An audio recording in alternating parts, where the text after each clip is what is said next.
그리고 수학교수만 함께 해주게 되면 더 빨리 끝낼 수 있을 것 같습니다. 그 다음에 좀 다시 질문을 막 해주기. 증명서를 듣고 5시 10분에 나가야 되는데요. 네. 두 분은 모든 발표를 했기 때문에 아무 말씀도 안 하셔도 돼요. 그리고 저 마이크는요, 소리를 안 해요. 참, 네, 우리끼리 얘기합시다. 네. 나는 경제 하신 분들이 10초 계산 제대로 못한다는 걸 처음 알았어요. 학을 안 받았네. 차라리 그럴 줄 알았던 순서를 우리가 먼저 할 거예요. 좀 지루하지만 오전에 세 분 발표한 걸 간단히 좀 정리를 할까요? 아니면 그냥 넘어갈까요? 이 얘기 수건을 겸해서 우리 정철 선생님은 한마디로 얘기하면 각 캠프는 실내 구축을 전제로 하고 있는데 그렇게 어떻게 실내를 구축할 것인가 하는 거에 대해서 전혀 얘기하고 있지 않다. 그 다음에 문전 탈출은 대북 관계에 있어서 무조건 다 캠프가 실내 구축 이러고 있는 시대와 말을 실수하고 그렇게 계속 앞에서 보완을 해주죠. 하지 말라는 좀 같은데. 캠프는 기본적으로 이제 6.15 14선언의 연장선상 속에서 추진하고 있는데 개성공단을 남북 접경 지역에 확대해 나가는 것과 서해 평화 협력 특별제를 확장하는 것으로 정리할 수 있을 것 같아요. 그 다음에 안은 인권 문제 해결을 대북 지원을 통해서 해결하겠다고 하는 거고 1만 개 중소기업을 북한에 진출시키자는 안을 내고 있는데 내가 생각할 때는 이건 신 MB류의 정책이 되는 거죠. 예. 그 다음에 아까 강경수 선생님이 중요한 문제 제기를 했어요. 진보 진영에서 제기하고 있는 것들이 남북관계에 근본적 문제 해결 방안이 되는데 왜 그런 얘기하지 않았냐. 또 이따가 얘기했으면 좋겠습니다. 그리고 우리 강명숙 교수님의 교육 정책에 있어서는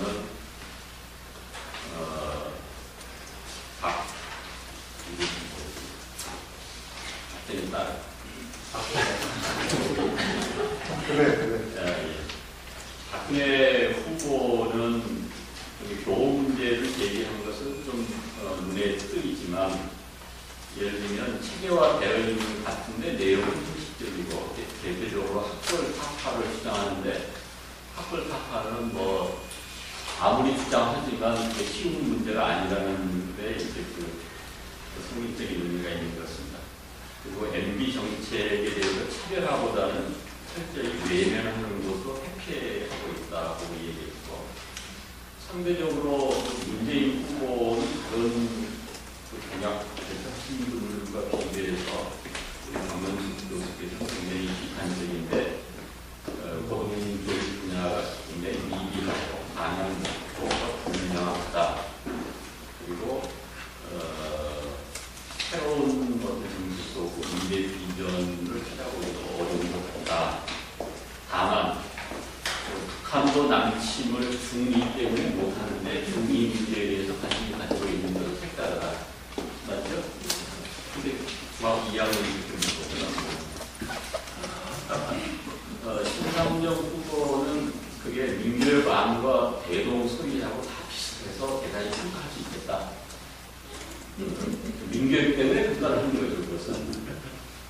그리고 그 안 후보 것은 아주 멋진 메뉴판인데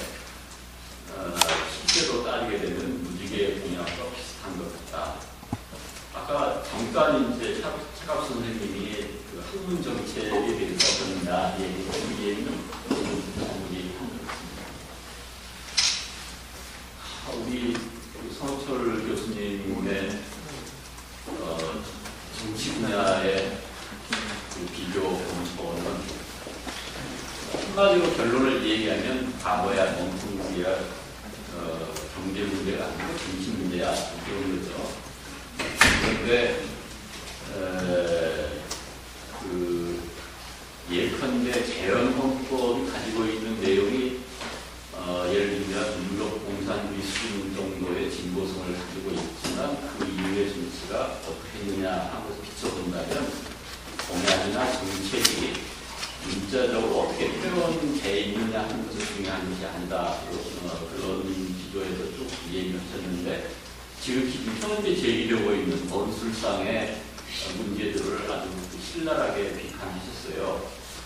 그래서 뭐 이따가 송 교수님이 재방송 것을 주문하면서 결론만 제가 말씀드리게 되면 박근혜는 시학점이고 그냥 서강대 출신이기 때문에 그 다음에 안철수는 F를 줘야 되는데 그래도 아직 후보 삭제를 안 했기 때문에 B로 낱개를 줄 수는 없지 않느냐.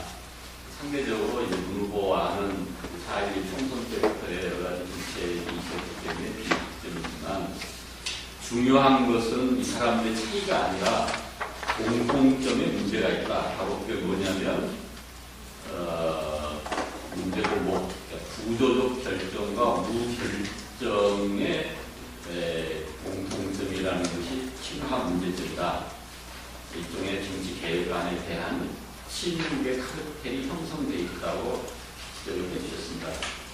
혹시 세 분 더 쓸 게 있습니까? 그러니까 대강 앞에 내용은 여러분이 다 들으셨을 테니까 추가를 드리면 결국 다르게 변화되는 문재인안은 그 개혁 아니고 박근혜 안이 현상 유지라는 안철수안은 대악 아니다라는 거. 정수, 축소, 그다음에 소망당 축소, 국가보조 축소 등등인데요. 제가 학교에서 이 보고 잠깐 나오면서 후보가 가져왔는데 후보가 나온 거는 문재인과 안철수 후보 양식이 안철수 안을 중심으로 해서 하겠다 하는 얘기입니다. 국회의원 정수 축소를 포함하는 기득권 포기, 그 다음에 중앙당사 축소 및 국가보조금 축소는 정치권의 기득권을 내려는 추가 조치의 합의, 그래서 결국 대학 안으로 합의를 한 거라는 것은 굉장히 우려스럽고요. 그 다음에 또 추가로 또 바로 나오기 전에 한 것은 그럼에도 불구하고 안 측에서 당분간 단일화 룰 합의를 중단하겠다라고 지금 벼랑끝 전술을 있다고 나왔습니다. 예, 나오신 분들 소개를 간단히 들으시면 우리 김기옥 선생님 삼성대학교에서 재교하고 계시고 우리 너무나 여러 활동하고 계시는 이석태 변호사님 참여연대 대표로 계십니다. 차갑 교수님은 동아민구협의 중심 역할을 해오시면서 현재 서울대 교수로 재직하고 계시고 대한민국 최고의 노인 유수와 예, 이렇게 네 분이 토론으로 수고해 주시겠습니다. 먼저 약정 토론이라는 개념보다는 전체적으로 이번 2012년 대선에 있어서 어떤 정책들이 논의가 돼야 됩니까? 또 앞으로 5년 동안 어떤 정책을 누가 되든 당선된 사람이 추진해 가도록 우리가 지혜서 견인할 것인가 하는 측면에서 문제를 좀 말씀을 해주시기를 부탁드리면서 선생님이 계속 얘기를 좀 해주시지. 우선 아까 제가 강 선생님 교육 정책에 대한 하고 나서 제가 여쭤봤었는데 지금 여쭤보고 싶은 게 이따 끝났는데 혹시 교육 분야 공약 검토하시면서 학문 정책에 관한 내용이 어떻게 있는지 물론 이제 과학정책, 과학지원정책이라는 게 있을 건데 그거와 다른 차원에서 뭐 한국연구재단도 있고 그러니까 어떻게 있는지 보고 싶고요. 이제 저는 제가 저번에 교육 문제에 대해서 조금 얘기를 하면서 나오긴 했습니다만 이제 이명박 정권 5년 동안의 경험을 통해서 이제 역시 가장 절실하게 느낀 게 뭐냐면 이제 국가라는 게 뭐냐, 정부 내지 정권, 대통령 그러니까 이제 대통령이라는 게 국가를 뭐 대표하는 상징적인 존재이고 또 국내에서 최고의 권력자인데 이제 결국 대통령이든 이게 이제 해야 될 일이 뭐냐, 국가의 역할이 뭐냐. 이럴 때 가장 결정적으로 느껴지는 게 이명박 정권에서 이제 무엇보다 실종된 게 공공성이라는 가치입니다. 그러니까 사실은 이제 국가라고 하는 것을 이제 이 영어의 스테이트라는 말을 이제 일본 사람들이 번역하는 과정에서 국가라는 말이 전성한 자는 없고요. 나라 국가하고 집과자를 합성해서 만들어낸 건데 그러다 보니까 국가가 어떤 직물적인 걸로 느껴지죠. 집같이 느껴지는 거니까 마치 개인에게 집이 있듯이. 그러나 사실은 국가라고 하는 거는 무엇보다도 국가가 뭐냐 상상하기 어렵지 않습니까? 국가라고 하는 거는 공개와 같아서 이제 이 국가를 사실은 가장 명확하게 보여주는 게 공공성이고 공공성이 국가입니다. 사실.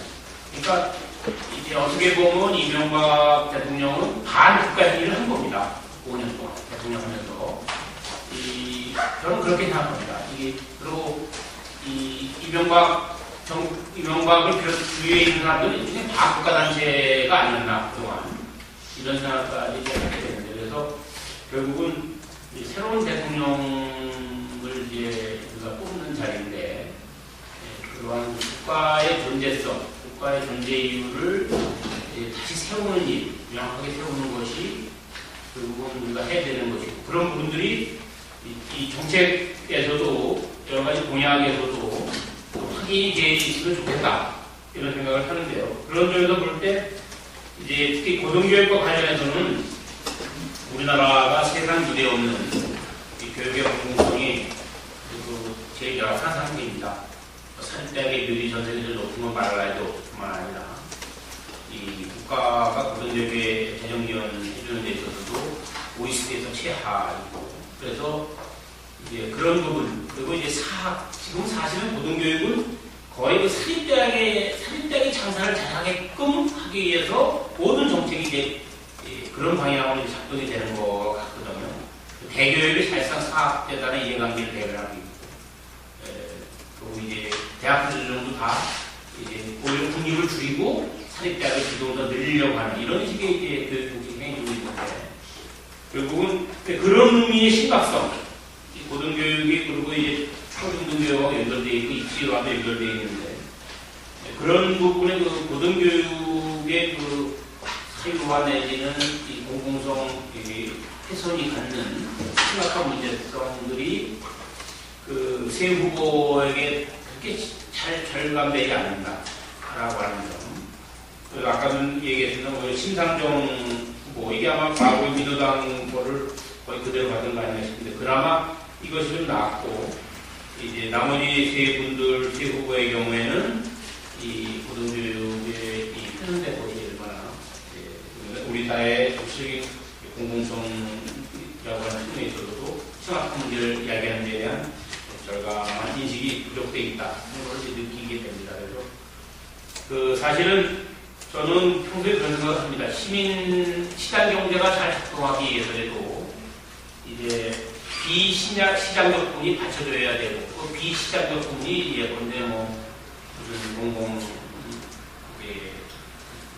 사회 인프라라든가 복지 부분, 교육 부분 이런 부분들이 있는데 우리나라 교육이 너무 시장화 쪽으로 가고 있고 이런 것이 이번 세 주요 대선 후보의 교육 정책에서도 그렇게 심각하게 느껴지지 않고 있다는 것이 이제 큰 문제가 아닌가 그런 생각을 하고 또 마치 어떻게 제가 잘 모르겠습니다. 문 후보 쪽에서 공약이 공식으로 나옵니까? 아마 나오지 않을까 싶은 건 드는데요. 1월에 나왔어요. 이게 이미 나왔더라고요. 1월에 공식 글자에 나왔어요.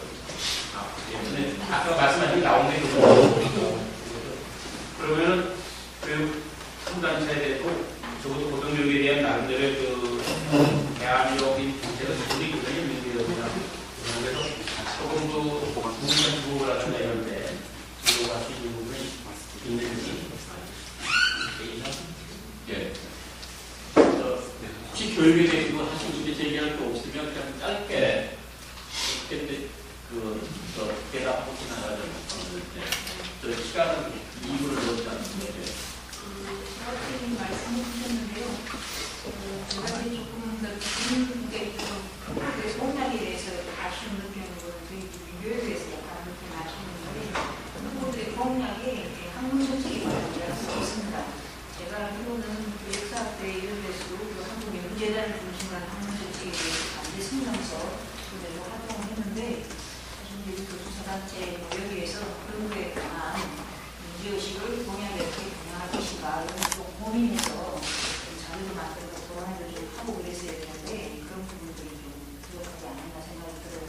그리고 그러다 보니까 당연히 공약 속에 이런 부분이 안 들어가 있는 점 굉장히 아쉬운 부분이라는 생각이고 앞으로 남은 기간 동안 기회가 된다면 그런 논의자들을 한번 좀 만들어주면 좋겠다 이런 생각이 들고요. 그 다음에 제가 이제 거기 시간이 끝까지 못 읽어서 그러는데 10페이지에 대선 공약의 특징이 있다는 제가 두 가지 몇 가지 이야기를 하는데 앞부분에서 하는데 사실 내 캠프에서 교육에서 국가의 역할을 어떻게 가정하고 있냐 이런 거였는데 사실 이제 MB정부에서 국가와 고가와 지방교육단체가 갈등이 굉장히 심각해서 대두된 질문 중에 하나가 지방교육단체의 역할이 뭐고 국가의 역할이 뭐냐 이제 대선의 입장에서 국가가 교육에 관여할 부분은 어떤 부분인가 그러는데 MB정부는 전형적으로 국가의 역할을 평가적 국가관이라고 해서 우리에게 자유를 주고 나갈 때니까 해라. 우리는 결과만 참고하겠다. 그래서 그 결과에 따라서 재정 지원도 해주고 재정도 하겠다. 평가적 역할을 가져가고 있습니다. 박근혜는 결국에 대한 언급이었고 그 다음에 이제 문재인 정부에서는 사실은 그 부분이 별로 조금 없습니다. 한 이야기를 조금 한다면 인정한 관리 역할을 좀 하겠다라는 이야기에 어떻게 보면 공정한 관리, 그다음에 공평성 있는 관리자의 역할을 하겠다. 이거는 평가적 국가 역할은 아니지만 이걸 민주에서 크게 벗어나는 건 좀 아니다. 기존 체계를 놔두고 공정하게 관리된 문제만 보다가 정상화를 찾아야 된다. 이런 의미에서 제가 계속 국민정부에 주장하는 게 이렇게 되어 기획적인 면이 있다. 그 부분을 좀 이야기를 드리자. 신상적 평가를 쪼개서는 국가 역할과 지속적으로 고민하는 거 하지 않고요. 고민하는 부분은 여전히 평가 국가보다는 조금 나아갔지. 교육에 대해서 공정한 관리자의 역할만 있지 기획자의 역할, 공정한 관리자의 역할은 사실은 할 수 있는 지방자치단체가 할 수 있는 도움이 안 되겠다. 그 다음에 지금은 공공성의 문제인데 지금까지 모든 외국어에서 이야기하는 공공성의 문제를 우리가 재정 문제로 이야기합니다. 재정은 국가대장을 좀 만들겠다. 그 다음에 MB정부가 워낙 자유문제, 선택을 경쟁 위주로 하다 보니까 국가의 기획을 공공적 관리자로서의 국가의 기획을 좀 강화하니까 그런 의미에서 공공성을 쓰는 거예요. 저는 좀 국가를 주장하고 싶은 게 공공성이라고 하는 게 결과에 대한 책임을 져야 된다.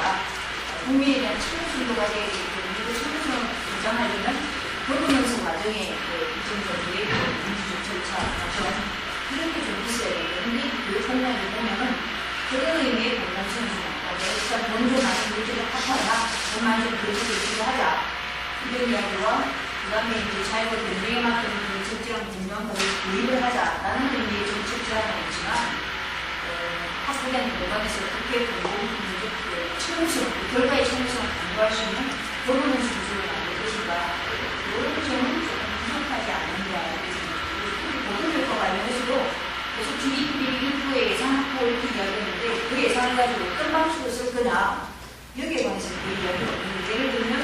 지도 방향, 순간도 안 시켜나듯이 예를 들면 공교육 재정을 좀 높이자. 공교육에서 공교육 부담률을 30%, 50%, 70% 높이자. 이런 식의 부분에 관한 이야기를 좀 해야 되는데 그런 부분이 아주 이런 생각이 저희 이야기 많이 해서 이야기를 쳐다보고 있는 것 같은데 이거는 마치겠습니다. 예. 오해가 있을까 봐 말씀하시고 국가 내 지방자치단체 이야기하셨는데 표현을 바꿔야 되는 거고요. 지방정부도 국가입니다. 그래서 그 국가의 두 다른 수준, 중앙정부의 지방정부의 문제이지 지방은 크게 그런 문제가 국가의 지방을 국가의 시민사회 문제로 상호하고 그러는데 그렇게 오해이고 국가인데 국가의 중앙정부하고 지방정부들이 다른 수준이고 한쪽 국가가 다른 국가가 아닌가 예. 아니 근데 이게 조금 많이 이런 소리도 생각하는데 저희들이 이제 지금 원래 두 가지 선거가 있습니다. 교육 쪽에서 하나는 이제 교육감 선거가 있고요. 그다음에 이제 대통령 선거가 있는데 교육감 선거의 공약하고 대통령 선거의 교육 공약이 어떻게 달라야 할까? 이것 점에 조금 주목을 한다면 국가에 따라 국가의 대선 공약을 중앙정부의 역할 이렇게 예. 저는 아무한테나 뭐 질문을 쳐대고 이러세요. 그래서 공약이 아무데서도 나와 있지 않은 걸로 생각을 합니다만 역시 교육은 개혁의 주제로 파악됐고 이야기가 두 가지는 있다고 생각합니다. 하나는 지금 학부모편에서 중요한 문제가 되는 그 책임으로서의 교육 이것을 사람의 평생 라이프스팬을 놓고 볼 때는 교육 자체는 결코 해결할 수 없다는 것이 역시 첫 번째 문제라고. 자, 교육 문제가 어떻게 보면 대학 입시 문제고 대학 입시 문제는 서울대 문제고 다시 줄서기 이렇게 되는데 그것이 문제가 되는 이유는 딱 그겁니다. 의사적인 발언인데요. 정 선생님은 제일 먼저 가르치고 저는 가르치고 제일까지 있을 그 문제가 먼저 이야기하는 이유를 모르겠어요. 아니, 그렇게 동작은 이야기했습니다. 전체는 이야기하니까. 교육 얘기하고 오지 말라고 그러니까. 그러니까, 두 문제만 이야기해요. 그러니까, 교육 문제를 해결하는 것은 이후, 24살 이후의 사회적 대우에 있어서 최대한 평등성을 구현하는 정책으로만 해결될 수 있습니다. 표준 대조의 차이가 현실적으로 별 의미가 없는 사회적 지위를 끌어가는 사회 질서를 최대한 도입하면 된다. 그러나 교육은 굉장히 그 얘기를 따라다시 얘기하시고 통일 문제에 대한 정치 문제에 그럼 그걸 남북관계 남북관계는 아니 지금까지 소중한 자산들이 이미 쌓여왔습니다. 91년 기본 교육 불가침 협력에 관한 기본 합의서가 있지 않습니까? 그거 이후에 6.15 또 14가 있고 그런데 거기에서 부산의 기부도 있고 현재 진행되는 것도 있고 이런데 이 많은 축적된 자산을 외면하고 있는 것이 현실 아닙니까? 일단 그것만 제대로 지켜나가고 그래서 신뢰뿐만 깊이만 더 높이고 시화시켜 나가도 충분히 의미 있는 것이라고 생각합니다. 현재 메커니즘을 넓혀가는 이 가스통 할매들이 이렇게 설치고 있는데 풍선나비 같은 거 그런 아주 유치에 빠진 것도 제대로 제거하지 못하는 이런 상태에서 그리고 남북 교류를 철저하게 다 막아버리고 있는 이런 MB 상태에서 특별한 다른 것을 내세울 필요는 없다고 생각합니다. 그래서 평화정치 정착으로 나아갈 수 있는 기본적인 여건들을 쌓아왔고 그걸 더욱더 정착시켜 나가면 된다. 네. 그것이 일단 기본적이라고 생각합니다. 정치 문제는 아니, 정치 문제는 좀 남북 관계가. 아, 예, 예, 죄송합니다. 아니, 이 노인을 제대로 대해보셔야 우리 김경 선생님이 질문, 의견은 이따가 얘기하시고 질문으로 집중적으로. 네, 뭐 질문보다 뭐 정영철 스님께서 워낙 잘 정리에 다니시기 때문에 네, 정리이 아주 짧은 시간에 잘 정리만 잘한다고 하시는데요. 정리하는 게 너무 중요하고 지금 정리가 안 됐어. 정리도 아니. 장난이로 지금 정리가 안 되고 있어요. 근데 스님을 보면서도 아까 이제 그 캠프에서 온 부분에 이제 얘기하고 관련지어서 사실상 공약이 가지고 있는 지유가 뭐냐 하는 것들을 우리가 끊임없이 해본다면 2008년 정말 MB 정권이 출범하면서 만들어진 수많은 화려한 정말 장밋빛 색깔만 가득한 그런 공약이 첫 단추부터 어떻게 잘못 깨졌는지 우리가 너무도 잘 알고 있습니다. 근데 아무튼 이제 이러한 공약을 보면서 지금 유주원님 말씀하신 대로 잘 이제 뭐 이미 3대 선언은 3대 이제 조약 남북 간의 관계들이 맺어져 있기 때문에 그 선언들만 잘 해도 된다고 말하지만 사실상 이게 결국 쉽지 않은 현재 2012년, 2013년 상황이라고 봐집니다. 왜냐하면 어쨌든 그 선언의 주체였던 당사자인 뭐 김일성, 김정일 국방위원장은 이제 작년에 선언을 했죠. 그래서 어쨌든 13년이죠. 13년 때는 김정은이라는 이제 상대 방하고 과거의 것들을 승계하더라도 어떻게 가져가느냐 하는 거와 사람들을 지난 5년 동안 우리가 완전히 엉켜버린 이런 관계 속에서 통일도 엉켜있죠. 지금 남북관계를 했던 수많은 사람들, NGO 관계자들 이런 사람들도 거의 지금 제대로 역할을 할 수 없는 그런 상황이 되어 있었고 그리고 지금 뭐 서양 북에서도 여러분 아시다시피 중국하고만 일방적으로 지금 뭐 경제관계 맺고 있는 것이 아니라 사실은 2000년 동안 상대적으로 많은 역할을 기대를 했던 것이 북한의 입장에서는 남아부가 사실 북이었습니다. 유럽이었습니다. 이제 유럽 경제가 엉망되는 과정 속에서 북한 경제도 지금 엉망되면서 중국 내정도가 지금 공급하져 있는 그런 상황이기 때문에 지금 이제 북에서 가져가야 될, 남북관계에서 가져가야 될 것, 그다음에 북에서 가져가야 되는 것들이 한반도의 어떤 통일이라는 그런 특수한 어떤 과제들, 분단표로서의 그런 과제와 함께 이제 한반도의 평화를 구축하면서 이게 동북아 평화의 문제로서의 어떤 보편적인 가치 분야로 지금 맞닿아 있거든요. 근데 지난 이제 노무현 정부까지만 해도 어떤 남북의 특수한 관계들만 잘 유지 발전해도 충분히 세계사적으로도 의의가 있는 시기였지만 이제는 이미 그 시기를 제가 볼 때는 놓친 거라고 봤습니다.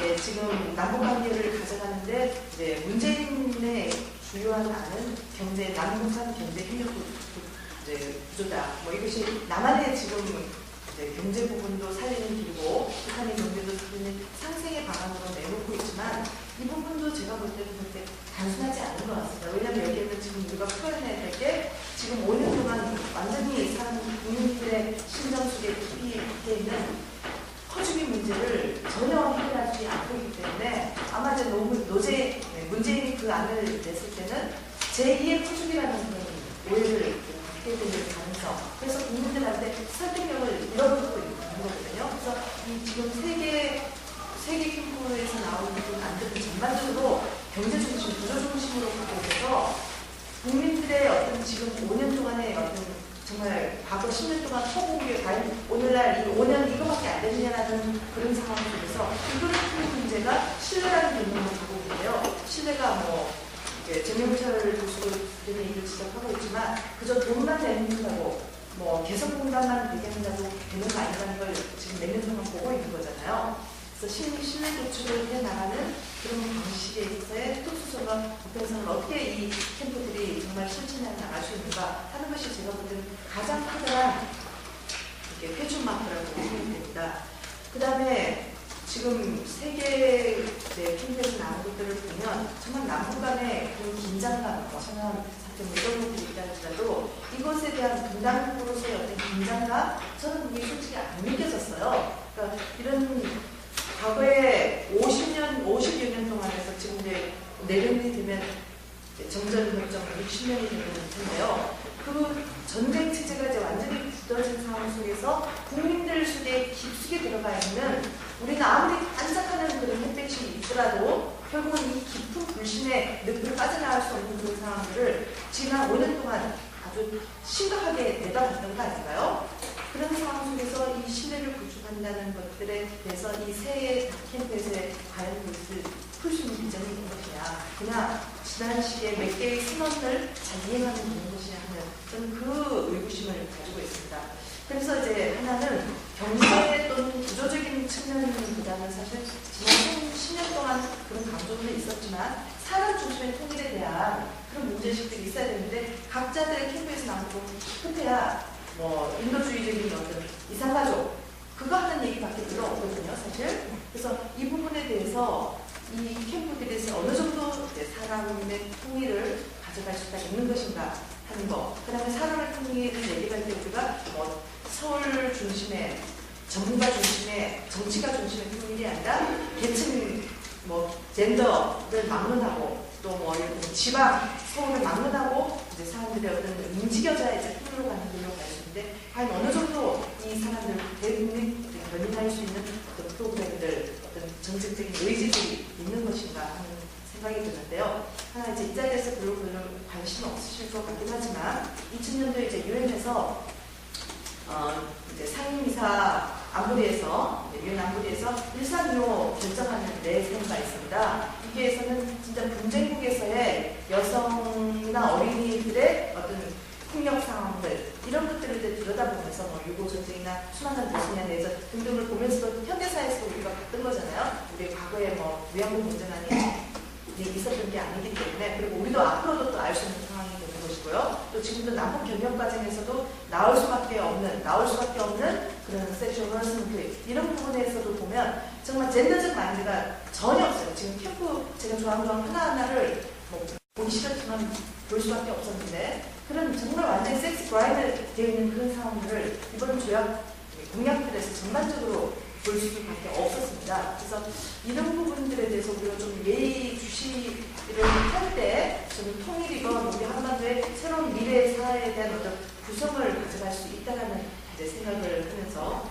정말 우리의 이런 캠프들의 모습은 사실은 지식인들의 어떤 의지들, 지식인들의 어떤 인식들하고 관련이 있고 그것의 결과로 만들어진 거기 때문에 정말 우리 몇 년 동안 완전히 모든 어떤 민주주의만 폐허한 것이 아니라 거의 모든 민주주의가 폐허한 것이 아닌가라는 정말 아쉬움을 가지고 내용을 보게 됐습니다.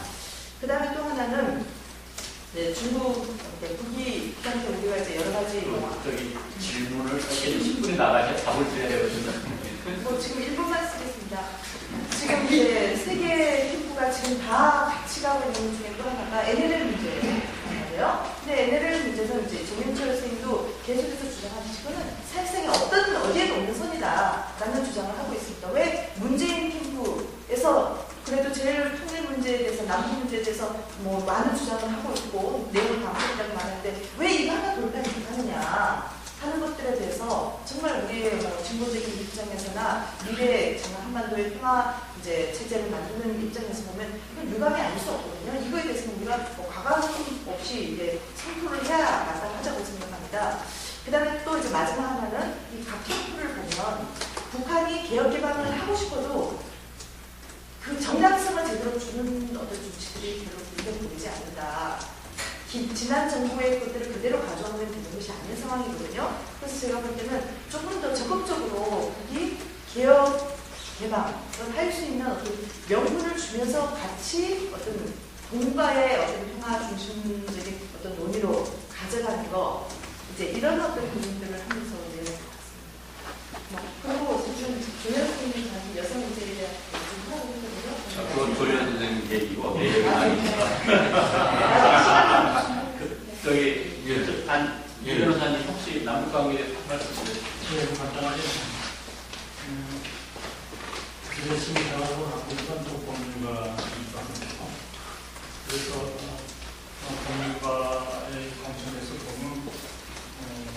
남북 문제는 헌법 전문에 평화 통일의 그 의미라고 할까요? 그런 제일 중요한 하나의 그 대한민국 원칙에서 평화 통일 제시하고 있고 또 헌법에는 평화 통일 정책 자문위원회가 이렇게 헌법 기구로 되어 있어서 그렇게 보면 결국 이제 대통령 후보들도 남북 문제에 생각하면 저는 그 평화 통일을 중요하게 생각해야 된다 이렇게 생각하고 있는데요. 그래서 그걸 이끌어서 좀 보면 결국 평화 통일이라는 건 한쪽은 이제 군사적 인사 완화라고 할까요? 평화 그리고 정전 시대가 한국 전쟁 이후 지금까지 계속되는데 거의 사실은 한 번도 못 나오고 있습니다.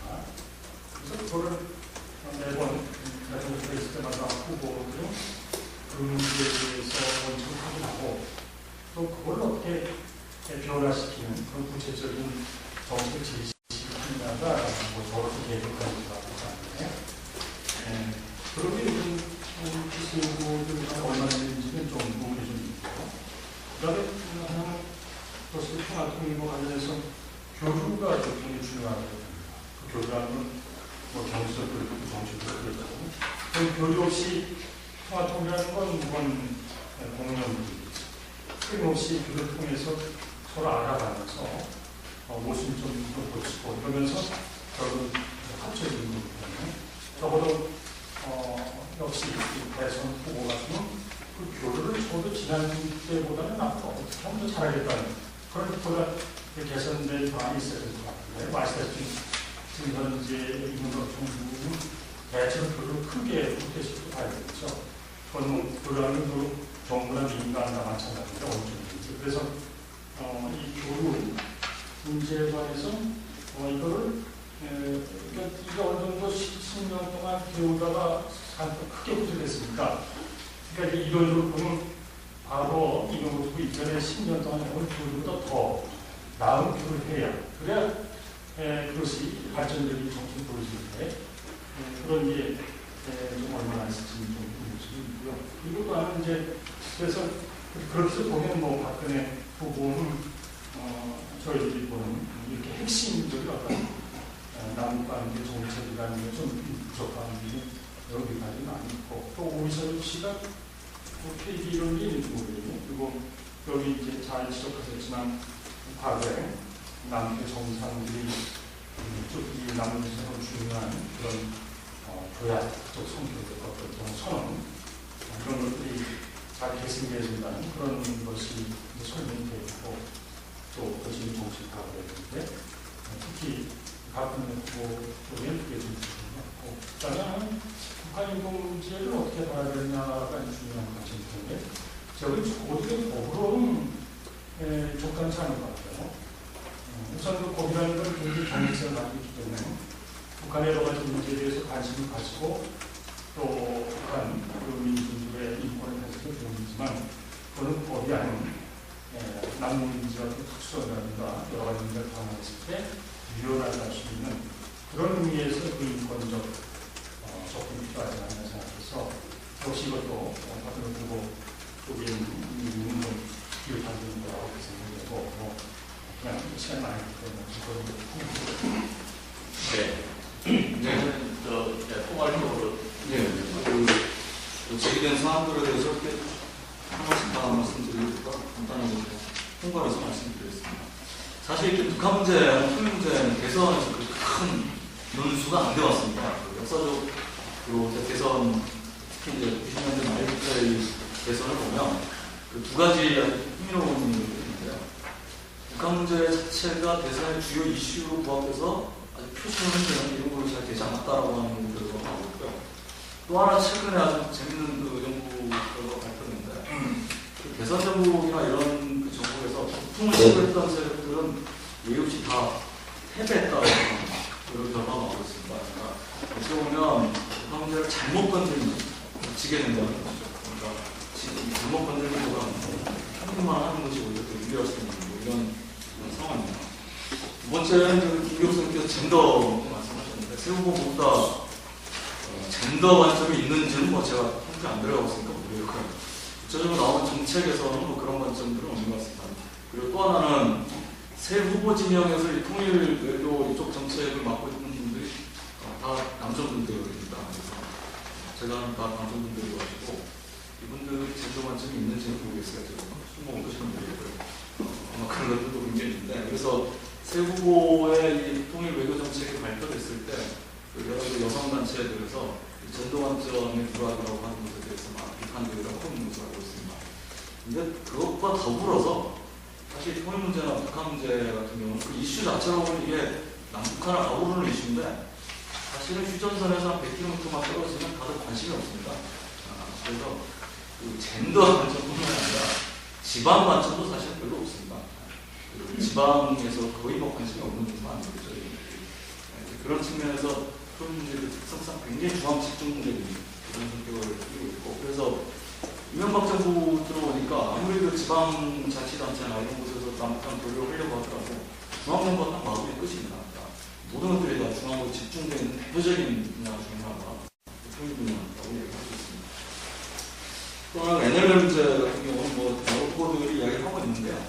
이정희 심상정 후보 빼놓고는 전부 다 NLL 문제를 다 그 해상 경계선 혹은 영예라고 규정을 하고 있습니다. 문재인 후보도 얼마 전에 그 외신기자 클럽인가 회견에서 NLL은 영예다 이렇게 주장을 해서 깜짝 놀랐는데, 그러니까 이게 이제 모르겠습니다. 본인이 그렇게 생각을 해서 그렇게 한 건지 아니면 이 표 전략에 따라서 NLL 문제가 NLL이 해상 경계선도 아니고 뭐 영예도 아니고 유령선이다 이렇게 하면 이 표가 떨어지니까 전략적으로 그렇게 말했는지는 모르겠는데, 그런 표현을 입 밖에 내는 순간 NLL 문제를 가지고서 NLL 문제의 어떤 본질에 접근하는 것은 사실상 불가능하죠. 그래서 이 문재인 캠프나 안철수 캠프 같은 경우는 그렇게 생각하는 것 같습니다. NLL은 인정하되, 우리 영해선을 인정하되 공동 어로구역이나 서해평화협력 특별지대를 통해서 해결하겠다라고 하는 지난 14선언을 기준으로 해서 문제를 해결하는 방식으로 진행을 하고 있는 것 같습니다. 또 하나 이제 이 북한 유권법 아까 말씀하셨는데 그거는 뭐 이 변호사님께서 잘 말씀했고 아까 대중국 의존도 문제 관련해서는 좀 짚어야 될 게 있는데요. 그래서 많이 이야기하는 것 중 하나가 최근에 북중 간의 경협이 활성화되고 최근 들어서 이제 그게 좀 더 구체화되고 프로젝트 규모도 굉장히 대규모화되고 이러면서 향후에 남북 경협이 진행되더라도 이 남북 경협의 이 성장 잠재력을 훼손하는 이런 결과를 가져오지 않느냐 이런 점이 있습니다. 여기 이제 두 가지 의견들이 대립을 하고 있습니다. 하나는 이제 그 중국 역할론인데요. 중국이 그렇게 북한하고 경제협력을 함으로 인해서 결과적으로 북한이 기업개방의 방향으로 움직이게 되는 것이고 그렇게 되면 오히려 유리한 것이 아니냐 이런 입장들이 하나 있습니다. 그래서 북중 간의 경협이 강화되는 것에 대해서 별다른 어떤 위기의식이나 우려를 보이지 않는 뭐 이런 입장이 하나 있고요. 또 하나는 이제 우리가 흔히 이야기하는 중국 견제론이 있습니다. 그래서 북중 간의 경제협력이 결과적으로 남북 경협에 굉장히 큰 장애물이 될 것이다 이렇게 하고 있습니다. 근데 북한도 최근 들어서 이런 중국에 대한 의존 신화에 대해서 여러 가지 딜레마가 있는 것으로 보입니다. 북한이 그 김정은 체제가 들어서면서 보였던 행보로 우리 사회사람들이 동남아 지역, 남미 지역, 중동 지역에 대한 방문들을 자주 하고 있습니다. 그래서 북한 입장에서도 중국에게 과도하게 의존하는 것에 대해서 문제점을 인식을 하고 있는 거고, 그래서 과거에는 유럽 쪽을 많이 목표를 했는데 유럽이 어려워지니까 최근에는 중동 쪽을 많이 목표를 하고 있고, 실제 이제 이집트 오라스콤을 중심으로 해서 중동 자본들을 끌어들이려고 여러 가지 노력들을 지금 하고 있는 것 같습니다. 근데 이제 북한은 대신 그런 생각을 합니다. 남북 관계가 좋아해서 남쪽에 투자가 좀 많이 됐으면 좋겠다 이런 생각들을 지금 하고 있고요. 그래서 그 개성 지역이나 이런 부분들에 대해서 실제 중국 자본이 개성 지역에 들어가려고 여러 가지 조사와 준비들을 했다가 북한 끝까지 개성 지역들을 남겨두고 이런 상황입니다. 그래서 북한 역시도 현실적으로 중국과 협력하는 것이 어쩔 수 없는 선택이지만 북한 역시도 중국과의 협력이 너무 지나치게 기존되는 방식으로 가는 것에 대해서 문제점을 느끼고 있고, 그래서 이 어떤 투자나 무역관계라든지 경제협력의 가변화를 꽤 하고자 하는데 그게 이제 결국은 경제 문제만으로 해결되는 것이 아니라 국제관계 문제, 남북관계 문제 이런 것들이 같이 걸려 있을 거예요.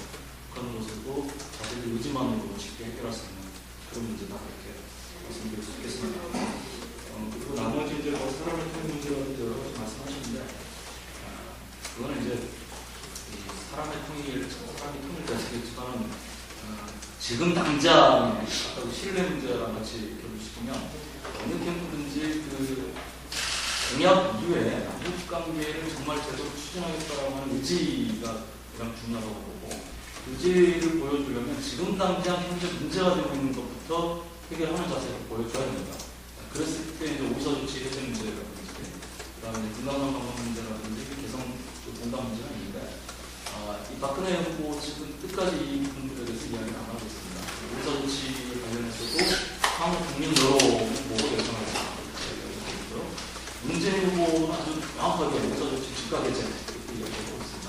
안철수 후보도 오사 조치는 해제를 된다고 얘기하는데 안철수 후보가 약간 모호한 게 국가방법 문제 같은 경우에 대해서 또 역시 국민 공감대에 따라서 해제하겠다 이렇게 이야기를 하고 있습니다. FTA도 마찬가지입니다. 폐해가 발생하면 이제 못하겠다 이런 식으로 얘기하고 이런 점에서 보면 현재 새 후보 간의 어떤 대북 정책이나 외교 관련한 정책들을 보면 그 구체성이나 현실 가능성이라고 하는 측면에서는 문재인 후보가 일단은 현재 나온 공약을 보면 가장 높은 점수를 줄 수 있을 것 같고요.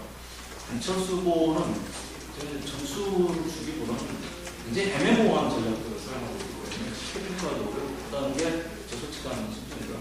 박근혜 후보의 정책은 한편으로는 인도적 지원 문제라든지 이런 것들을 병행하겠다는 측면에서는 조금 안도적인 생각이 있지만 다른 한편으로는 오전 시간에 말씀드렸듯이 연계로라든지 경제적 이런 남북관계는 이명박 대북 정책의 연장선이 안 될 것이다.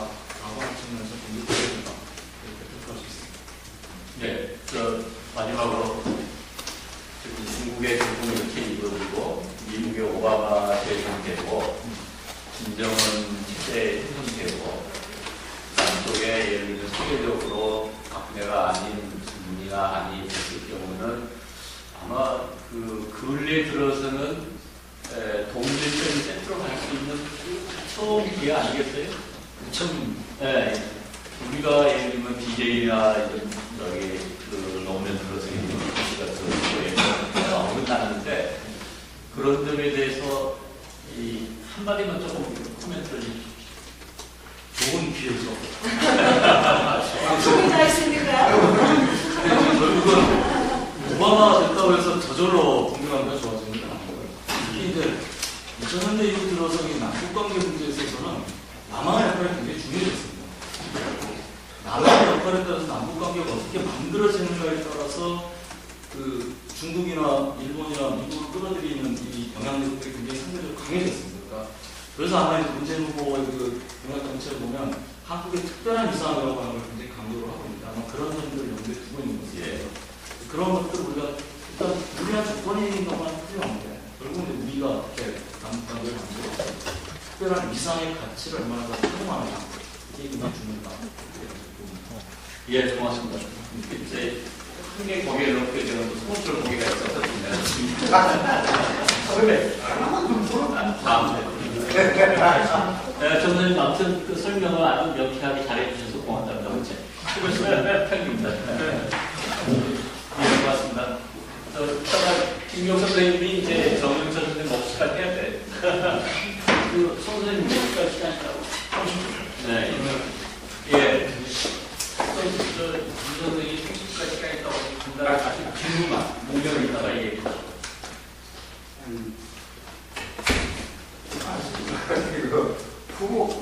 캠프별 차이를 제목으로 본다는 의미가 있다고 생각이 들지 않는데 그보다 역시 발표자 자신이 기존을 여기에 뒷부분에 갖고 셋다 중요한 문제에서 침묵의 카드를 형성해서 건너서 하지 않고 기능에 아주 중요한 수 없었던 것이라고 봅니다.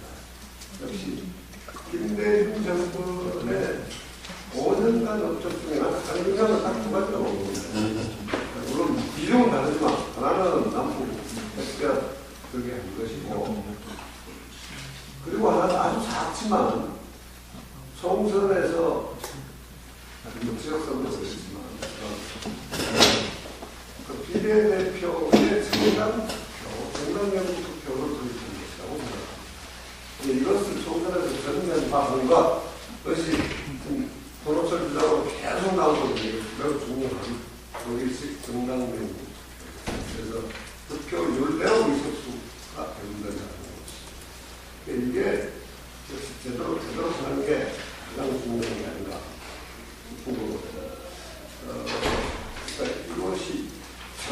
따르는 거죠. 그리고 사실은 이거 제도보다가, 그리고 제도로서 또 여기서 지금 손발표에서까지 보이지 않지만 보다 더 작은 문제여도 역시 김대중 그 정당 투표가 작게나마 도입되는 것이 의미가 있는 것처럼 정치자금 분배를 위한 방식이 역시 새롭게 말하자면 진보의 진출이 가능한 방식으로 조정돼야 한다고 그런 생각을 그리고 이 제도의 보완 문화가 훨씬 더 큰 것이 정치에서는 사실은 부패 부정의 척결에 있는 것이라고 보는데 이 양자의 내일 발표가 어디까지 갈지 모르지만 그것이 훨씬 중요하다고 생각합니다.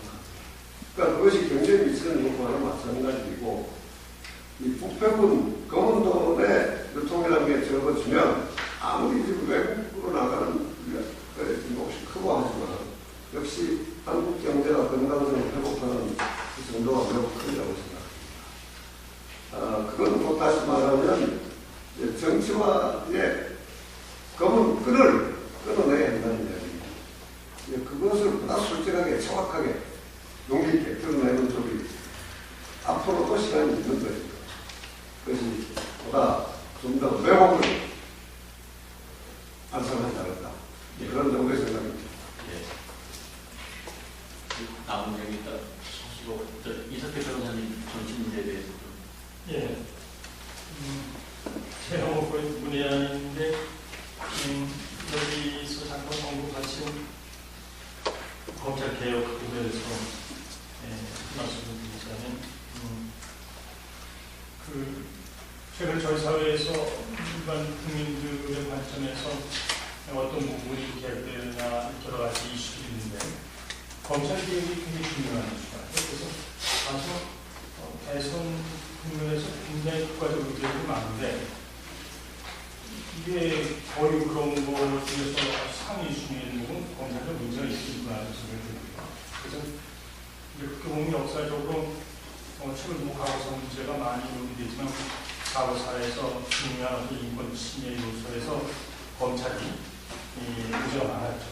그런데 다른 부분들은 키에 구제되고 또 다른 사법부는 일정한 유효과정 반성으로 하고 그러는데 검찰은 거의 그렇게 하지 않고 이렇게 정권이 바뀔 때마다 그 정권에 충실한 그런 일단 정치력을 담당하면서 지금까지 진행해와서 사실은 현재 국민들 입장에서 보거나 검찰의 과거 여러 가지 문제로 가서 중요한 정치 개혁 요소가 되는 건 많은 것 같아요. 근데 보면 선생님 표를 만들어 놓고 보니까 특별히 고위공직자 비리 수사처 공수처 대검 중수 문제에서 그 문제를 보고 안철수 후보는 필지 내지 이제 서비스를 전하는 입장인데 박근혜 후보는 그걸 유지하는 입장에서 그래서 좀 특별히 좀 대비가 되는 것 같은데 제 생각에도 지금 그 검찰 개혁의 그 요체가 뭐냐 우선 그 검찰의 그 기소 독점 모든 그런 형사 문제에서 그게 재판에서 결정되는데 그거를 검찰이 가지고 있다는 거 같고 기소 독점의 문제 기소 독점을 완화시키는 문제하고 또 하나는 그렇게 매번 정권이 바뀔 때마다 이 정권의 일종의 뭐 굳이 좀 심하게 풀어가지고 하수인 같은 역할을 하는 걸 어떻게 완화시키느냐 그런 그런 이제 관점에서 보면 대검 중수부가 그런 역할을 해왔고 또 기록 좀 완화 문제는 뭐 거의 되지 않고 그래서 제 생각에 이 박근혜 후보의 이 검찰 이 문제한 개혁이라고 보면 어려운 일인데 선생님들이 여쭐 수는 선생님도 이 검찰 문제에서 중수 필지, 공수처 설치, 또 저도 공안 문제에서 개혁 문제에 대해서 이 문재인 후보, 안철수 후보가 보다 개혁을 보시는 건지 계속 여쭈고 싶어요. 제 생각은 그런 우선 이렇게 가는 것이 맞지 않나 생각합니다. 다른 분한테 제가 뭐 시간이 안 돼서 못 들을 것 같고, 지금 우리 손 선생님이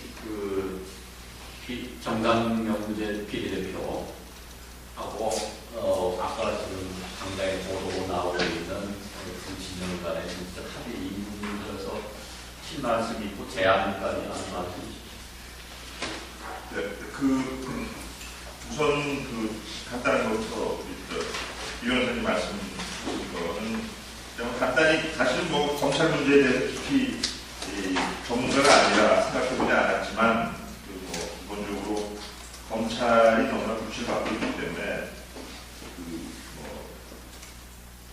야권 연대 주장이 분명히 있다고 썼고요. 그 다음에 하다못해 국회의원 특권 페이지와 관련해서 정책법 특권 페이지, 면책특권 축소의 경우에도 박근혜 고추에서 그 이야기를 하고 있는데, 우리 여러분이 잘 알지만 국회에서 정말 비리 국회의원들에 대해서 그 사람들이 부처법 특권을 나눠가고 국민적이라는 지탄이 되고 있는 거 등등 이런 걸 생각하면 설득력이 있어 보이지만 제가 주장에 그러기 위해서는 선행돼야 될 게 검찰의 정치적인 중립이다. 그게 없는 상황에서 불출법 특권이 폐지되고 면책 특권이 축소되면 과연 야당의 부작용, 야당이 목소리를 내기 어려운 측면이 있다라고 생각을 하고, 그래서 불출법 특권을 폐지해서는 안 되지만 그냥 특정하게 부정부패 등의 어떤 정말 반사회적인 범죄에 대해서만은 이제 불출법 특권을 제한하든가 이런 식으로 해야 된다고 이야기합니다. 이 선생님이 더 잘 아실 거고, 저는 이제 선거 문제 이 말씀을 이제 드리겠는데, 팩트는 일단 하나 이제 명확하고 가면, 정당명부식 비례대표제를 도입한 것은 김대중 정부가 개혁적이라 한 것은 아니었고요. 대법원에 의해서 전국구라고 하는 게 위헌 판결이 났습니다. 동일한 표를 가지고, 국회의원이 꼭 물음표를 가지고 다시 전국구를 나눠먹으니까 이중 카운트다. 그래서 이거는 위헌이다. 그렇게 되니까 전국구를 유지하기 위해서 그걸 따로 투표를 하게 해서 하는 수밖에 없는 거죠. 그래서 이제 정당명부식 비례대표제가 도입된 것이다라는 걸 명확하고 넓혀성이 있고요. 결국 오늘 앞에서 쭉 말씀드렸지만 국회의원 수를 줄인다거나 대통령의 임명권을 제한한다거나 또는 중앙당을 폐지한다거나 또는 축소한다거나 또는 정치 후보 구조를 줄인다거나 라는 게 굉장히 국민들에게 혹한 정치적인 반감을 가지고 있는 국민들에게 혹한 그런 주장이라는 것이죠. 근데 그렇지만 좀 더 냉철하게 생각하고 굉장히 위험한 대혁이 아니라 대악인 그런 안들이라는 게 제 핵심적인 주장이고요. 근데 이제 불행한 것은 결국 야권 연대가 지금 나온 이야기에 보면 그런 어떤 대학 안 치고 경수도 줄이고 등등 이런 식으로 하고 있는 것도 상당히 우려스럽다는 것입니다. 그래서 이야기했듯이 사실은 중요한 것으로 이제 국민에 대한 200명에서 300명에서 200명을 줄인다 하니까 난리가 났더니 그건 예시한 거다. 그리고 그냥 상징적인 의미로 줄이자 그랬는데 솔직히 얘기해서 상징적인 의미로 줄이고 왜 줄이는지 이해가 안 되는 거예요. 그게 국민들이 쉽게 얘기하면 쇼하겠다는 건데 정치적인 쇼. 국민들에게 뭔가 국회의원이 그렇게 하는. 그 다음에 이제 예를 들면 이런 거죠. 10% 줄여서 270명으로 하자. 그러면서 과반수 의석을 비례대표로 하게 되면 그래도 비례대표가 135석이 되니까 민주당이 중요하듯이 주장하듯이 300석을 주면서 비례대표를 100석으로 하는 것보다 비례대표가 더 늘어난다. 이런 게 이제 안철수 후보는 그렇게 얘기하지 않았지만 안철수 캠프에 있는 사람들이 최근에 어느 이제 언론과의 인터뷰에서 한 이야기입니다. 근데 이제 그거는 아까 얘기한 대로 그런 식으로 하기 위해서는 옳고 그른 걸 떠나서 국회를 통과해야 되는데 실현 불가능한 거죠. 국회의원 의석 지역구로 갖다 몇 석을 줄여야 되는데 135석으로 줄이게 되면 결국 270석으로 줄이고 다른 135석으로 줄이게 되는데 그렇게 되면 결국은 지금보다 국회의원 수가 거의 40% 정도 줄어들어야 되는데 국회의원이 가만히 있겠냐는 거예요. 통과되지 않으면 그냥 국민들에게 내가 하려고 했는데 한나라에 반대해서 못했다. 뭐 이런 식의 추호용이라는 생각이 들고요. 그 다음에 결국 국회의원 비례대표가 뭐 백석이 되고 50%가 되는 3분의 1이 되냐 별로 중요하지 않다. 물론 중요하게 보여지죠. 그렇지만 그건 더 중요한 거는 제가 그래서 얘기했지만 선출 방식이다. 일본식으로 하면은 결국 백석을 놓고 하더라도 반으로 하더라도 결국은 10%를 얻어도 결국 돌아가는 건 5%이기 때문에 예를 들면 뭐 녹색당이 210 안철수 씨가 210석을 하고 135석을 비례표로 하자고 싶시다. 10%를 얻었으면 결국 135석에 10%니까 13석을 얻게 되는 거예요. 그리고 270석 13%가 5%가 안 되는 거죠. 그러니까 반 이상은 날아가 버리는 거예요. 독일식으로 하게 되면 비례대표를 하다못해 반이 아니라 민주당이 얘기한 쪽으로 3분의 1만 하더라도 270석 중에 90석만 비례대표를 하고 180석은 지역구로 놓더라도 270석이 10%를 가져오게 되면 27석이 된다는 거예요. 그렇기 때문에 사표가 하나도 안 생기죠. 그래서 좀 중요한 것은 결국 어떤 식으로 하느냐 하는 일본식으로 하냐 독일식으로 하냐가 중요하지 비례대표 의석이 몇 석이냐는 별로 중요하지 않다라고 하는 것이고요. 정말 제일 좋은 거는 순수 비례대표죠. 그러면 뭐하러 각 지역구 두니까 사실 대선거구제 하게 되면 사실 아무런 문제가 없어요. 지역도 없습니다. 전국인데 내가 호남 출신 호남을 대표하는지 영남을 대표하는 무슨 상관이 있어요. 그대로 그냥 쫙 하는 의석수대로 나오는 것이죠. 그래서 그런 식의 방식으로 하는가. 그래서 너무 어떤 단일화의 논리 또 플러스 나쁜 의미의 포퓰리즘이 결합되면서 정치가 오히려 부정적인 방향으로 나아가서 굉장히 우려스럽다라는 것이고 그런 측면에서 결국 대중이 장기적으로 놓지만 개별적인 사안에 있어서는 클릴 수도 있고 그런 의미에서 지식인의 역할, 그 다음에 오피니언 리더의 역할, 언론의 역할이라고 하는 것들이 그런 올바른 대안들을 제시하고 그리고 사회적 담론을 만들고 그래서 대중을 설득시켜 나가는 것이 아닌가. 그래서 이 문제에 대해서는 분명히 짚고 독일식으로 나가는 방법을 해야 되고 그 다음에 단순히 대통령 권력을 임명권을 낮추거나 중앙당을 없애거나 또는 국회의원 정조수를 줄이는 것은 사실 개혁이 아니라 개혁이라는 걸 좀 명확한 메시지를 던질 필요가 있다고 생각합니다. 제가 어떤 선언문을 우리가 3개 교수단체가 만들어서 내자고 이야기했는데 어떤 방식으로 빨리 좀 하셔야 됩니다. 그 점에 있어서는 오늘 우리가 결론으로 문제 제기를 하도록 하고 방법은 한 단체 대표들한테 위임을 해서 서명을 받아서 내든 아니면 오늘 전의로 대표를 하든 그리고 언론의 협조를 구하도록 했습니다. 하시기 전에 저는 저희 오늘 그때 중에 제일 마음에 드는 부분은 선 교수님이 포퓰리즘이라고 공격을 했더니 대중을 무시한 것이냐라고 한 것에 대해서 이건 히틀러적 스톱이라고 얘기했더니 정말 마음에 드는데 그 안보의 경우는 분명히 거기서 드러난 것처럼 이중성을 가지고 있어서 사실 그동안에 너무 과보호를 받은 데서 좀 그런 이중적 형태가 걸러지지 않고 앞으로 나오는 게 아닌가 하는 생각을 평소에 좀 하고 있습니다. 그 점에 있어서 우리 송 교수님이 좀 신랄하게 문제 제기할 때는 해주실 필요가 있을 것 같아요. 저는 사실은 정치도 제일 중요한 거는 캐릭터라고 생각합니다. 그리고 그런 의미에서 제가 그런 글을 바로 썼었지만 제일 무서운 게 순교자주의입니다. 순교자주의. 내가 옳다. 이렇게 확신하는. 사실은 저는 항상 그렇게 생각해요. 노무현 대통령하고 박근혜는 정 뒤집어진 두 얼굴이라고 생각해요. 노무현 대통령은 자수성가가 자기가 항상 그랬고 소수파고 하면서도 항상 그리고 칼에까지 이겼단 말이에요. 그런 멘트. 그러면서 나는 항상 옳다. 난 이긴다. 너희들 다 우습게 봤지. 나는. 그러니까 비판에 귀를 닫는 것이죠.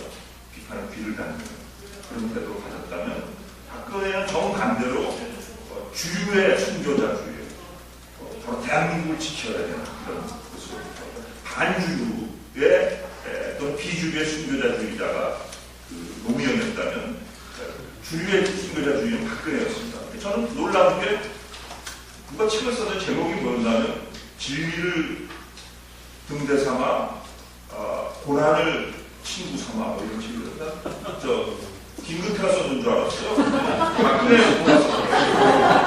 왜? 정말 이 사람 지금 이번에도 충격받았잖아요. 그거죠.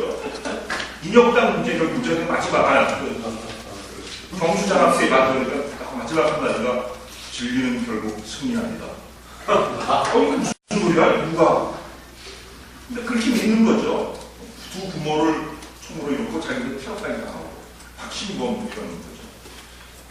그런 의미에서 차례 지도자의 경험 중에 중요한 것은 저는 열린 자세라고 생각해요.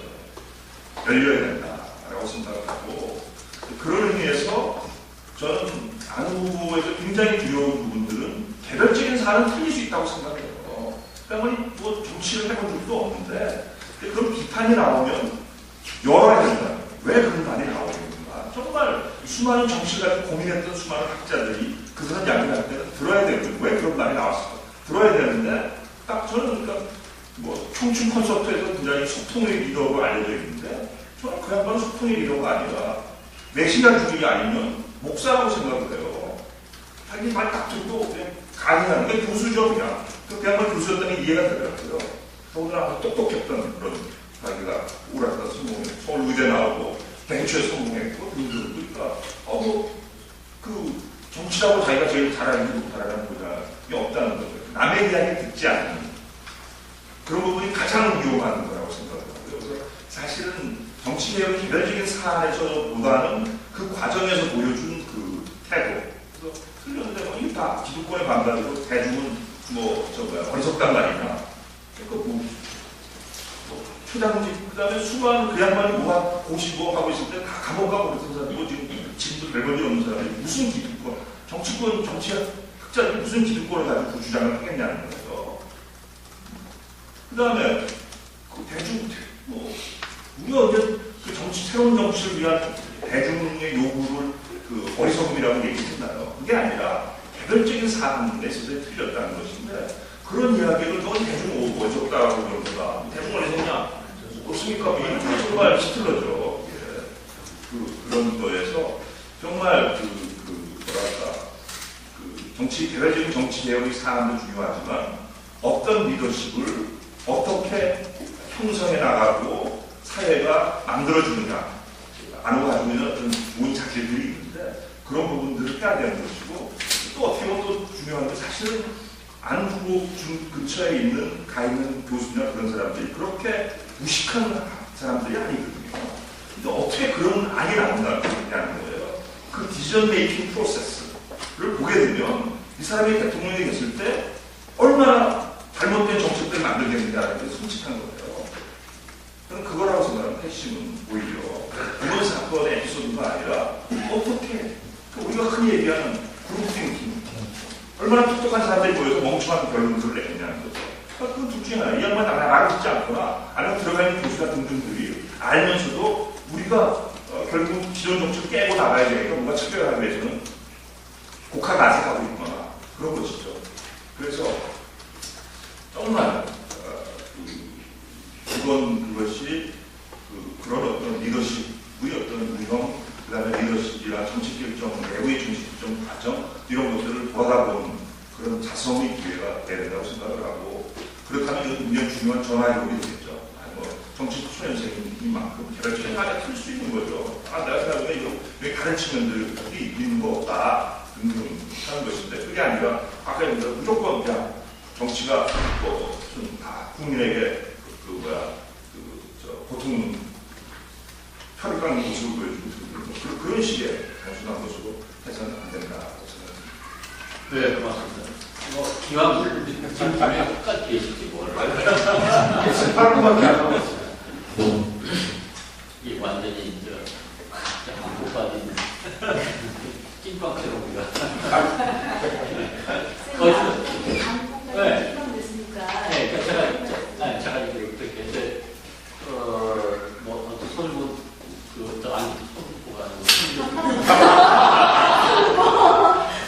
네, 고맙습니다.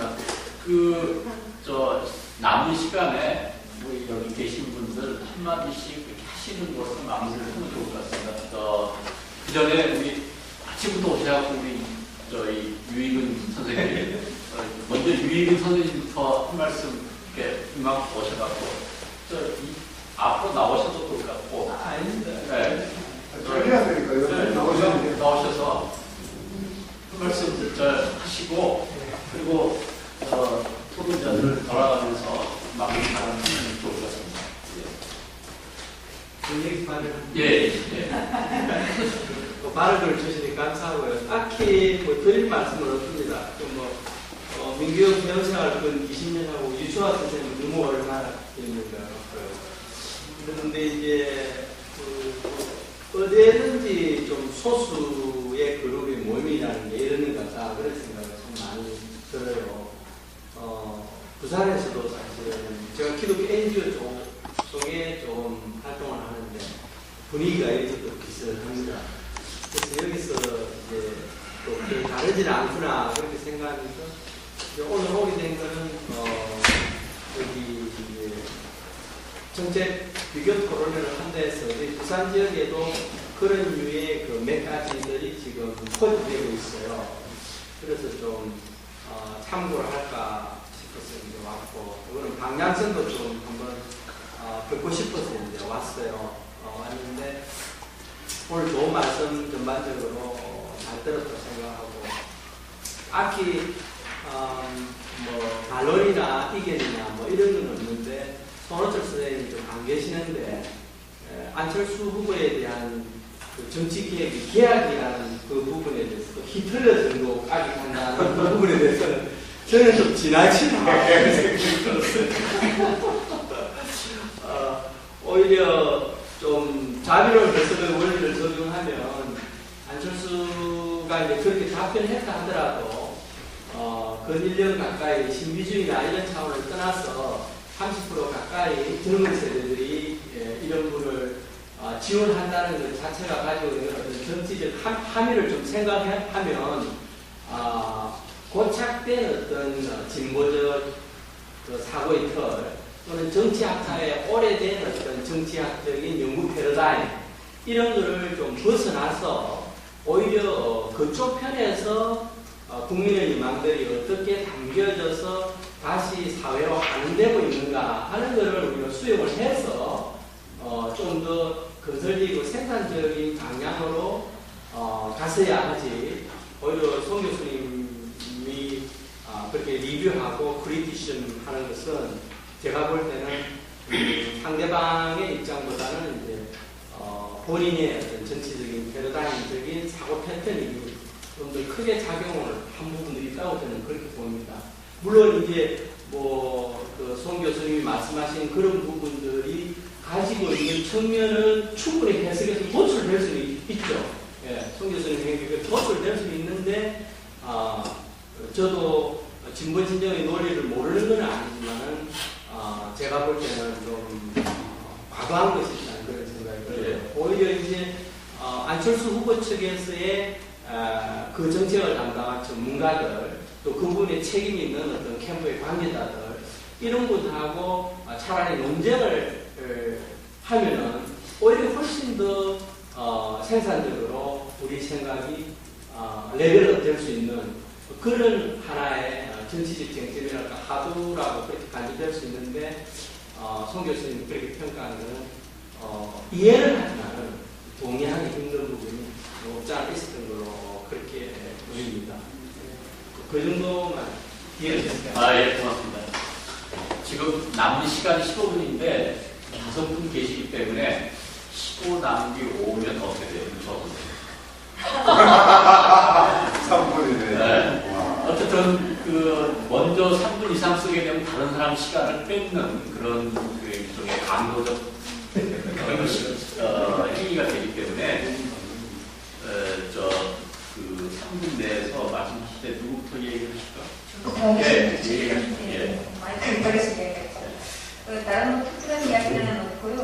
제가 좀 한 가지 제안하고 싶은 건 손호철 교수님들이 제안하셨는데 학문 정책에 관한 좀 공약을 좀 만들어내라 하든지 그런 것도 같이 좀 넣어서 거에 오늘 토론의 결과로 설명서를 마무리를 하게 되면 좋지 않을까. 이상입니다. 예, 맞습니다.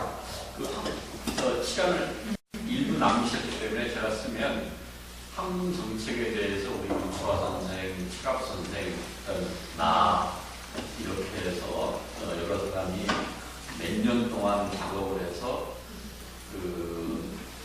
문재인 후보가 비서실장으로 있을 때 만나서 제출했고 그걸 충분히 했어요. 우리는 혹시 이제 미국어가 계속 당분되게 되면 그때 7년 전에 했던 얘기를 다시 한번 리바이벌 시켜서 굉장한 압력을 가할 수 있겠다는 은근한 기대를 가지고 있습니다. 예. 그다음에 기왕 순서대로 우리 나중에 하세요. 이따 한다고 지금 한다고 순서가. 그러면 1분씩 남을지 모르겠어요. 제가 아까 성인지적인 의제를 가지고 봐야 된다고 생각했던 것은 예를 들어서 올해도 어김없이 살짝 여성 대통령에 대한 얘기가 나왔잖아요.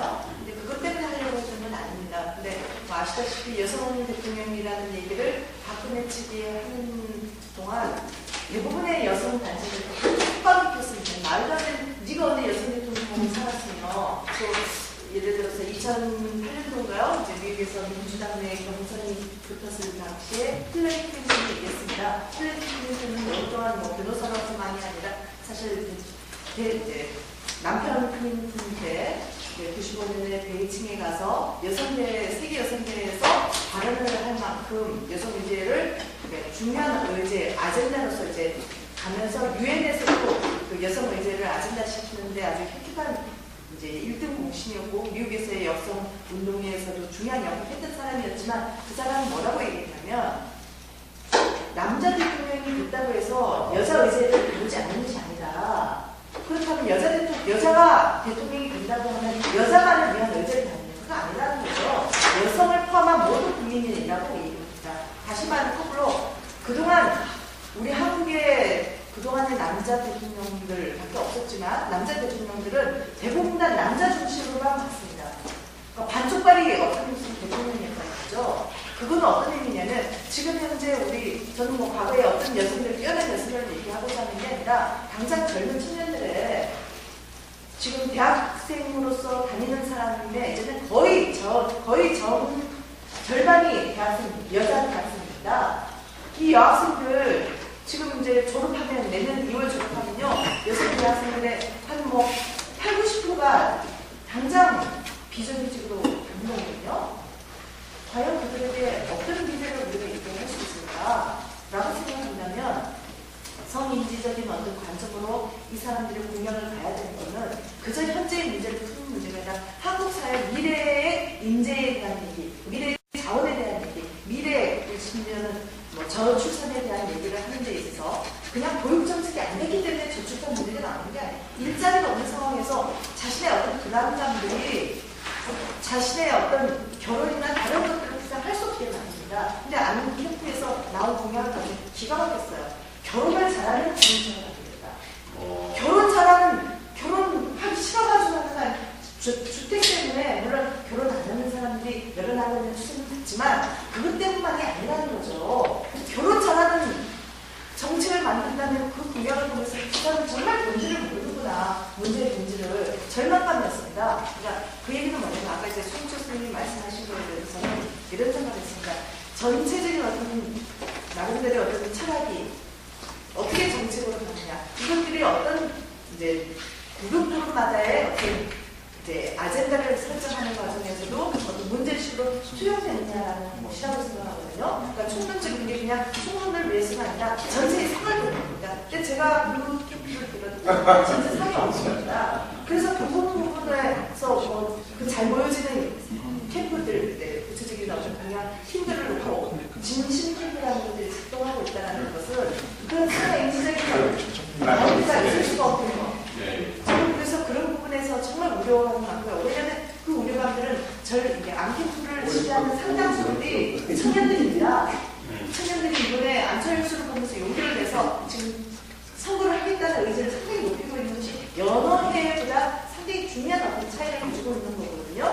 근데 이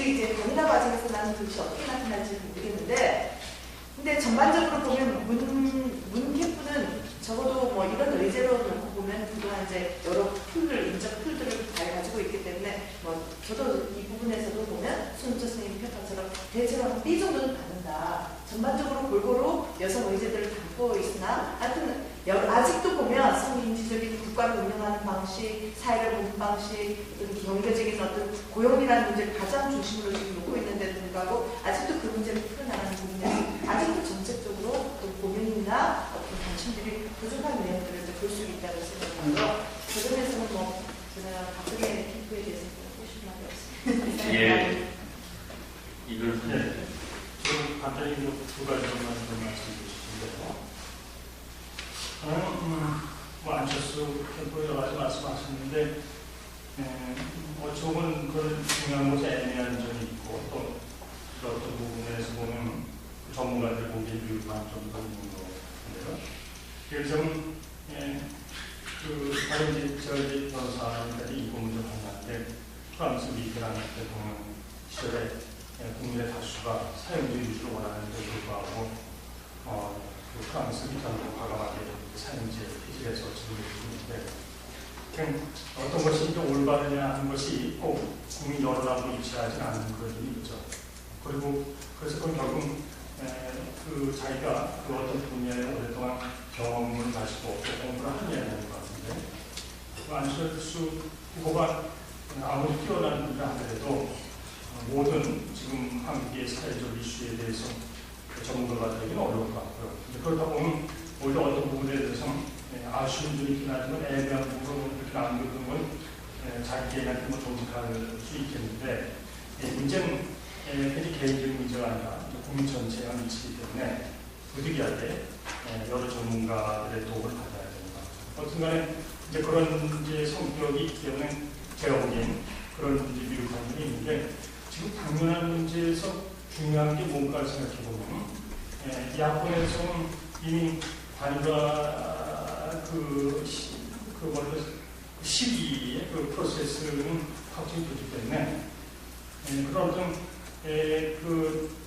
그런 부분의 어떤 그 이슈밖에 없는 그런 문제점을 지적하는 것보다는 제가 보기엔 이제 그 다시 말씀드리자면 이게 얼굴 이제 일반 국내 가정에서 그렇게 잘 안 되다가 극적으로 되면 제 생각에 그런 이제 단일화를 원할 때 굉장히 효과가 있겠는데 어찌 보면 이 두 분들이 아주 좋은 분들에서 현재로서는 생각보다 더 현재를 순조롭게 되어가는 게 보일까 물론 이제 보기도 있겠죠. 그렇게 해서 단일화됐을 때 그게 어떤 감동을 주겠느냐에 건데 이제 백혈들이 주장하는 게 이제 감동의 문제인데 그래서 그 생각은 이 도와주는 분들이 마지막에 그런 과정하고 단일화가 됐을 때 정말 좋은 의미에서 큰 충격을 주면서 동시에 그 사람들한테 말하자면 한 곳에 모이게 되는 그런 아주 제가 보기엔 굉장히 좋은 아이디어가 필요한 시기 아니냐. 또는 꼭 캠프에 있는 게 아니고 여러 지식인들이 굉장히 머리를 쌓는 고민이 될 것 같아요. 그래서 그 점을 이제 하나 말씀드리고 또 하나는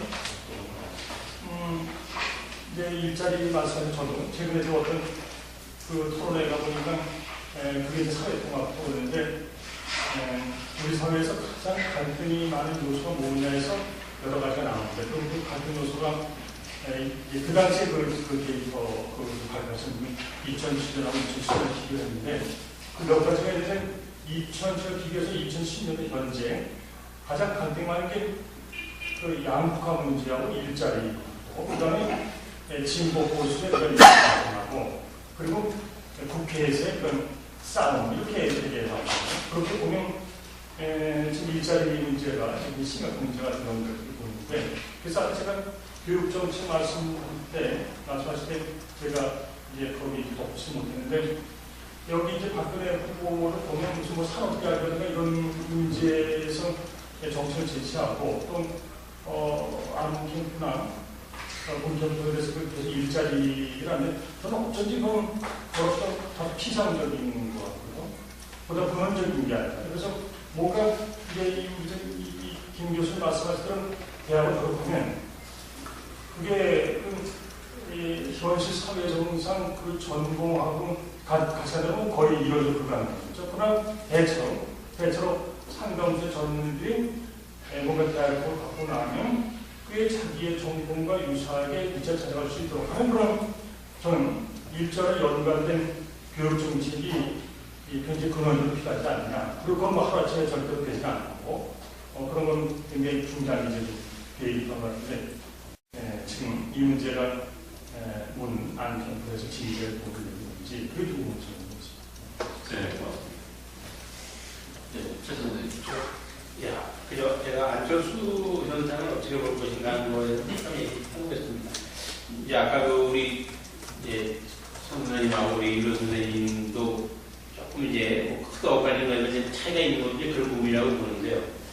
제가 기억하기로는 민주화 80년도 이제 민주화된 이후에 진보 세력의 진보 후보의 존재감이 이렇게 없는 선거가 처음 있는 거죠. 그 이전에는 지지도가 한때 10% 가까이 가기도 했었고 또 이제 설사 지지도가 얼마 안 되더라도 진보 후보들이 내고는 이제 정책이라든가 주장하는 것이 이제 상당히 그 언론의 주목도 받고 또 그것이 이제 우리 정치의 인식의 지평을 넓히는데 이제 기여해 왔는데 이번 선거는 진보 후보의 존재감이라는 게 전혀 어이없다시피 하고 그러다 보니까 이제 진보적 의제들이 대통령 선거에 공약에서 거의 사라져버리는 이렇게 돼서 이제 그러다 보니까 나타나는 현상이 안철수 현상이라고 봅니다. 안철수에 대한 더 높은 지지에는 절반 정도는 이 진보에 대한 사실 지지가 반영된 부분이 있는 것 같아요. 절반 정도. 그러니까 저는 되게 진보 세력이 마땅히 받아야 될 지지가 한 15%는 최소한 된다고 보는데, 그러나 이제 그걸 결집해내는 역량이 이제 그동안 못됐던 것인데, 이번 대선에서는 뭐 결정적으로 이제 진보 세력이 그러한 존재감을 발휘를 못하고, 이제 반대로 이제 그 많은 표들이 안철수에 대한 지지로 가고 있고, 나머지 반은 제가 보기엔 역시 그 민주당도 아니고 새누리당도 아닌 그러나 딱히 진보적이라 보기 어려운 중도적인 세력이 가 있는 것 같아요. 그래서 이 두 가지 면모가 다 있는 것 같습니다. 그러니까 어떻게 보면 이 안철수 후보가 마치 인간의 얼굴을 한 이명박 같은 분도 있고, 그러니까 좀 개혁 신자유적인 측면이 굉장히 많이 있는가 하면, 또 하나는 기존의 정치판을 넘어서고자 하는 욕망, 바람, 기대가 안철수 후보한테 가 있는 것 같아요. 그리고 본인도 그 두 측면을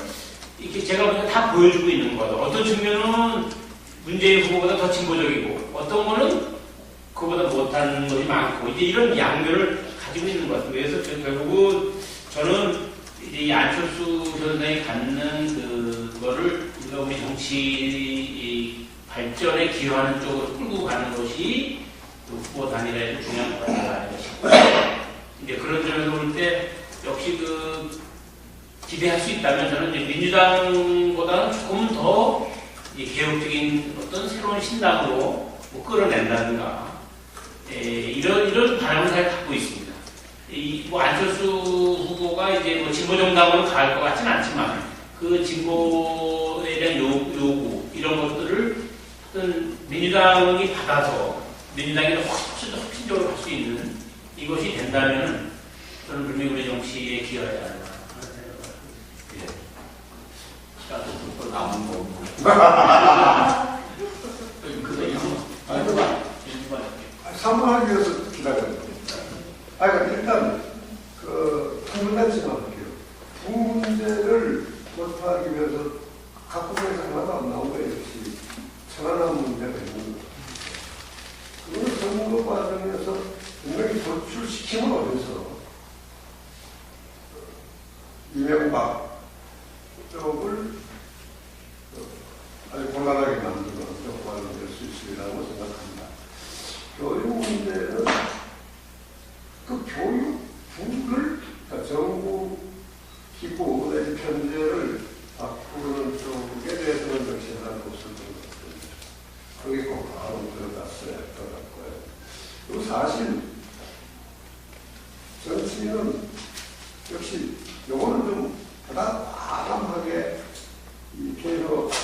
그러한 점을 내세울 수 있는 항목이 있다고 봅니다. 그것이 누군가가 낼 수 앞으로 있지 않을까 생각합니다. 아니요, 노무현이 민주시민에게 배신하는 게 하나 있다면 집권 초기에 몇 달 만에 예컨대 박근혜, 김용답, 정영근 세 사람만 입건시켰으면 간단하게 그래도 좀 더 쉽게 제 앞에서 노무현 유의 개혁을 할수있는 토양을 조금 더 불끈해 할 수 있을까 그런 생각입니다. 지금 개별 항목별 3자 차이가 물론 뭐 대차는 있겠죠. 아무래도 문, 안, 답 이런 식의 순서가 좋은 것 같은데 그것보다 역시 중요한 것은 이제 문과 안에 후보 통합입니다. 그러니까 이 통합 과정에서 역시 진보의 목소리가 어느 정도 들어갈 수 있으리라고 보고 또 그런 일들이 지금 사실 준비되고 있기도 합니다. 내일 아침에 그게 기자들이 얼마나 오를지는 모르겠는데 역시 민주진보 통합이 보다 바람직한 방향으로 되기를 희망하는 범진보 그룹의 모임이 하나 있거든요. 예. 그러니까 보고 조금씩을 하는 게 아니라 이 정도. 아침부터 우리 최갑 선생님 고생하셨고 우리 유민 선생님인데 사실은 이 토론회를 기획한 것은 단일화 이후에 그 좋은 질서를 어떻게 밀고 나갈 것인가 하는 것에서 출발을 했는데 오늘 거기까지 얘기 못했고 또 하나는 저는 개인적으로 이번 대통령 선거가 우리 사회의 정치 지역을 근본적으로 바꿀 수 있는 좋은 기회가 됐으면 하는 바람을 가지고 있었어요. 그게 사실상 안철수의 출마 여부로 몇 달 동안 사람들 관심을 그냥 끌어가버렸기 때문에 그런 아주 보답적인 정책 논의가 실종될 뻔했고 아까 오전에 조윤 선생님 87년 취지를 얘기했는데 저는 이 1948년에 만들어져 있던 정치 지형을 이번 기회에 한번 전면적으로 재점검하는 기회 혁신까지는 안 가더라도 그런 대통령 선거가 되어야 앞으로 21세기 한국 사회에 어떤 희망이 있는 우리가 그 정책이나 정치를 기대할 수 있지 않을까 생각을 했는데 그런 측면에서는 이번 대통령 선거의 기대와 달리 후보 진영이 꼬이면서 굉장히 아쉬운 선거가 되고 있다는 점을 마지막 지적을 하고 싶습니다. 어쨌든 우리 오마이뉴스 정말 고맙습니다. 저녁에 저희들하고 같이 디프리 가서 이런저런 좀 얘기를 해주셨습니다. 어디가 경향신문이에요? 아이고 고맙습니다. 예. 혹시 시간 되시면 저녁 먹으면 좀 같이